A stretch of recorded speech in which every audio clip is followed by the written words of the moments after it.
défense du consommateur. Et enfin, quatrième et dernier document, cette fois-ci, donc V4 sur l'arnaque à la reprog, les suppressions de dispositifs anti-pollution, etc. sur le secteur automobile. Donc là, évoquons un sujet super intéressant, vraiment pour tout le monde. Imaginez-vous un cas pratique, voilà, un cas d'espèce, un cas d'école, où vous venez de faire supprimer le FAP, le GR, ou de reprogrammer le véhicule pour augmenter la puissance de celui-ci, l'un ou l'autre, ou les deux même, peu importe. Ça vaut dans tous les cas, même s'il n'y a pas de lien par rapport à ce que l'on va dire l'accident de la route, puisque c'est ce qu'on veut mettre en scène. Imaginez-vous, vous venez de faire un accident de la route, que vous soyez en tort d'ailleurs, ou non, impliquant un dégât corporel. Donc il y a le matériel, votre véhicule forcément, sinon ce sera un miracle, il faut le dire, et surtout corporel. Vous avez renversé un gamin, que ce soit un gamin, un adulte, peu importe, une femme, un enfant, n'importe quoi. Et manque de peau, le décès est malheureusement constaté.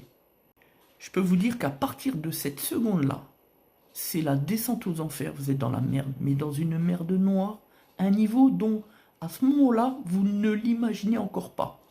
Voilà la réalité. Parce que qu'est-ce qui se passe? Vous avez beau être assuré, mais l'assureur ne sait pas, puisque vous n'avez pas déclaré, parce que vous êtes un petit malin. Et donc, il ne sait pas, vous n'avez pas déclaré, que le véhicule a été modifié sur la puissance. Mais imaginons l'autre option. La puissance est toujours la même, mais il n'y a plus le FAB dessus. Il n'y a plus le GR, il n'y a plus la D-Blue, peu importe. Même l'un des trois seulement.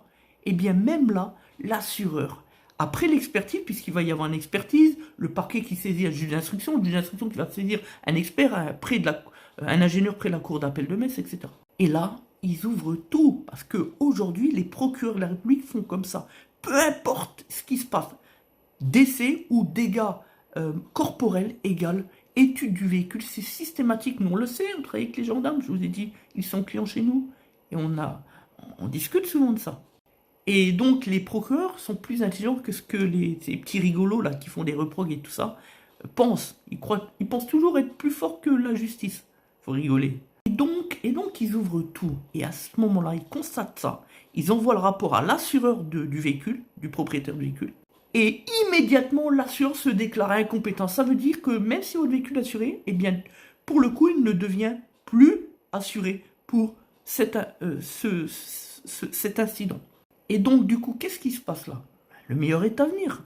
Vous allez, dans un premier temps, protégé par le fonds de garantie qui va tout payer, les frais hospitaliers, les frais de décès, enfin, tout, les obsèques, tout ça. Mais qui ensuite, dans un instant, va se retourner contre vous et vous allez payer toute votre vie. Voilà la vérité. Tout ça pour 30 chevaux de plus et éviter de faire des réparations.